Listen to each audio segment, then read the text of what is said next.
জীবনের এ কি নির্মম পরিহাস। মানুষ যে বেড়াতে গিয়েও এত বিপদের মাঝে পড়তে পারে, সত্যি ভিডিওটা না দেখলে বুঝতে পারতাম না। আর ভিডিওটা দেখে বুকটার মধ্যে হু হু করে উঠছে যেন। একই পরিবার থেকে 9 জন গেছিলো ঘুরতে এখানে, তো এই দিকটা একটু ভিড় থাকায় ওরা ওইখানটাতে আর কি হচ্ছে নিরিবিলিতে একটু সময় কাটাবে বলে তো সবাই গিয়ে আর কি ওখানে বসেছিল। তখন ওখানে একদম জলই ছিল না, তো পাথর একদম দেখা যাচ্ছিলো, তো ওরা পাথরের উপরে বসে বসে আর কি হচ্ছে প্রাকৃতিক দৃশ্য, প্রাকৃতিক সৌন্দর্য উপভোগ করছিল। তো সেখান দিয়েই হচ্ছে হঠাৎ করে এইভাবে যে জলের স্রোত, এত জল বেশি হয়ে যাবে ওরা বুঝেই উঠতে পারলো না। তো মানে বোঝার আগেই দেখো কি বিপদের মাঝে পড়ে গেল। এমন জলের স্রোত, এমন জল চলে এলো যে ওরা আর ওখান থেকে বেরোতেই পারছে না। তো লোকজন অনেক চেষ্টা করছিল তাদের হচ্ছে সাহায্য করার জন্য। তো দেখো তোমরা পুরো ভিডিওটা কি হয় শেষমেশ। আর একটাই কথা বলবো, যারা যখন যেভাবে বেড়াতে যাবে তো একটু সাবধানতা মাঝখানে একটু অবলম্বন করবে, যে আনন্দের মধ্যে যে বিপদও হতে পারে সেই জিনিসটা মাথার থেকে যেন কেউ হারিয়েও না কখনো। তো বিপদ আমাদের তো বলে কয়ে আসবে না, যখন তখন বিপদ আসতে পারে। এটাই বলার যে সবাই সাবধানে থাকুন, ভালো থাকুন। তো চলো তোমরা পুরো ভিডিওটা দেখো শেষমেশ কি হয়।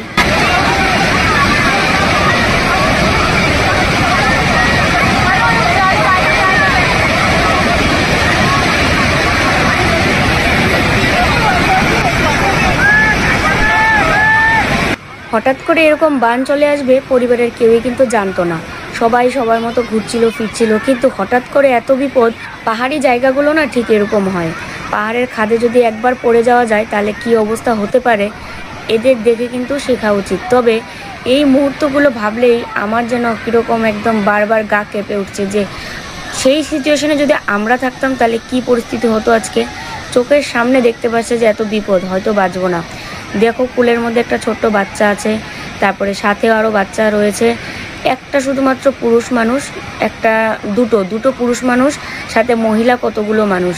আর একদম মাঝ বরাবর দাঁড়িয়ে আছে, যে দেখো কোলের মধ্যে একটা ছোট্ট বাচ্চা। মানে এগুলো দেখলে এত খারাপ লাগছে যে আমরা যদি সেই সময় থাকতাম তাহলে কি পরিস্থিতি হতো।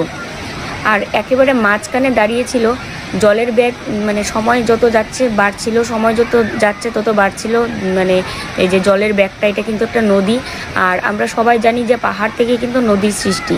তাহলে এটা আস্তে আস্তে আরও কিন্তু বাড়তে থাকবে এই জলের ব্যাগটা, কারণ প্রচুর বৃষ্টি হওয়ার কারণে পাহাড়ে ঠিক এইভাবে কিন্তু ঢল নামে, এবং সেটাই কিন্তু আস্তে আস্তে নদীতে চলে আসে, এবং নদীর জল কিন্তু এত বাড়তে থাকে।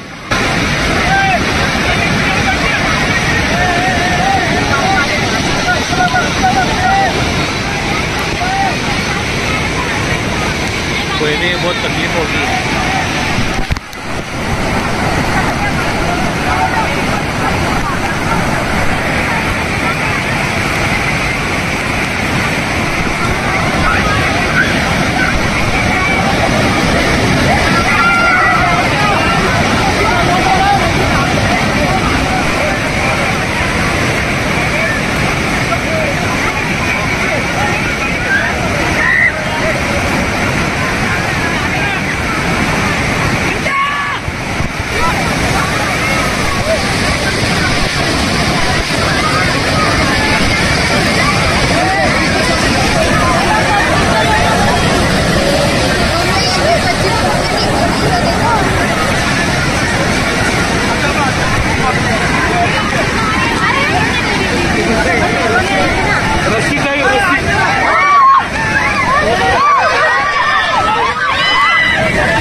ভেসে গেল গো, ভেসে গেল, শেষ রক্ষা আর হলো না।